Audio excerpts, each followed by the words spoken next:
The following podcast is based on the Cambridge A-Level History curriculum.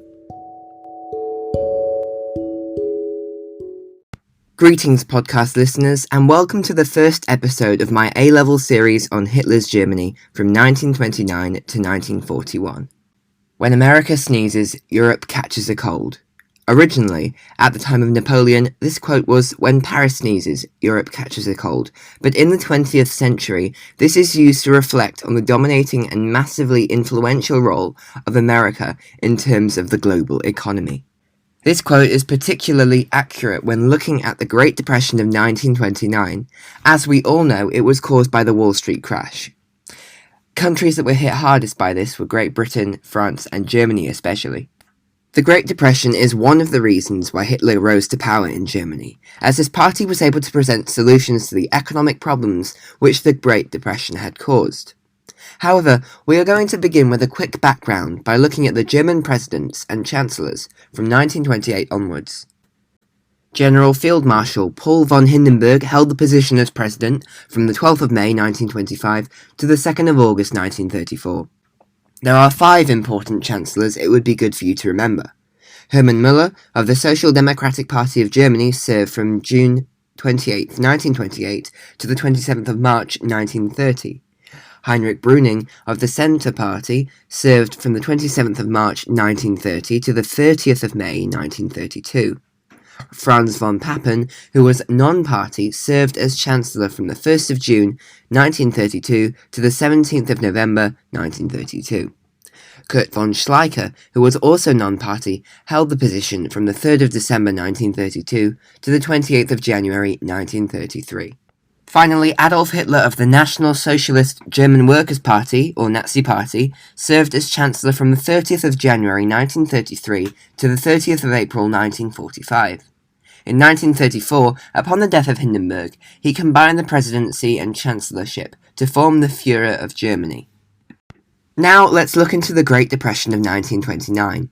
It occurred following the Wall Street crash, when the American stock market lost 89% of its value, causing many Americans to become unemployed and the US economy to collapse.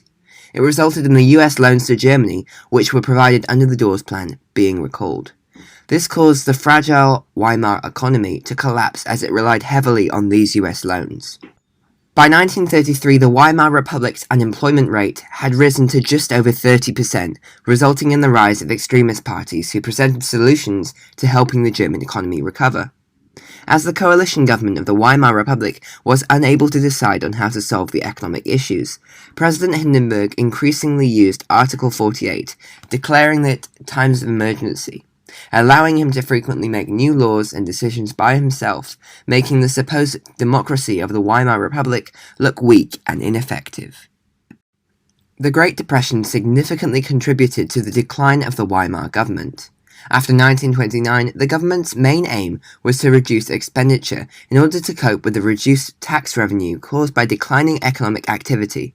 Therefore, between 1929 and 1933, the budget for pensions of victims of war was cut by a third, which caused anger among ex-soldiers who had always felt betrayed by the Weimar government.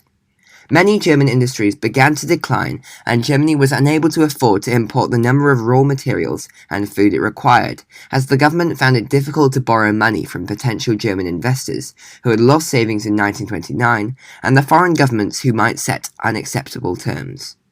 The number of bankruptcies increased significantly, as did unemployment, which was 1.4 million in 1928. This rose quickly to 2 million by the end of 1929, and by 1932 the number had risen to 6 million, about a third of the German workforce. However, the government did very little to solve the problems, as Germany had recovered from a minor slump of 1926 without government intervention. In March 1930, Müller's SPD-led coalition government collapsed when it failed to agree on what cuts to make for unemployment relief. It was replaced by the centre-right coalition held by Heinrich Brüning of the Centre Party. Chancellor Brüning feared hyperinflation and government budget deficits over unemployment. As a result, he decided to increase taxes, implement wage cuts, and reduce government spending. However, this likely exacerbated the problem and caused further resentment among German people who were already struggling to feed themselves. This scheme by Brüning was actually rejected by the Reichstag. However, it was supported by Hindenburg, so he used decrees under Article 48 of the Weimar Constitution to enact the policies himself, and this demonstrated the weakness of the Weimar politics. Von Hindenburg was a militaristic, authoritarian man who had never liked democracy. As a president, he used decrees frequently, and not in times of real emergency. He issued 5 decrees in 1930, 44 in 1931, and 60 in 1932. He also used his power to appoint and dismiss chancellors from March 1930 to January 1933. Following the suspension of reparations in 1931, Chancellor Brüning set up public works schemes, and his successor, von Papen, began to allocate unused land to peasants and workers who had lost their savings and jobs. However, the damage to their livelihoods, which had been caused by the Great Depression, was irreparable, and these schemes came too late for the government to regain public confidence and support. So, how did the Weimar government finally decline and Hitler gain influence? The fall of Müller's SPD coalition that had a majority in the Reichstag led to a large increase in the number of anti-democratic deputies in the Reichstag, a trend that continued into 1932. This meant that it became virtually impossible for any government to gain the support of the Reichstag, and parliamentary government declined. Well, that's it for this episode of my podcast. Over the next couple of days, I'll be releasing a lot of podcasts as I have a test on Wednesday. Please subscribe to be notified when these episodes are released. They will also be re-released over the coming weeks. Thank you for listening to this episode of my podcast.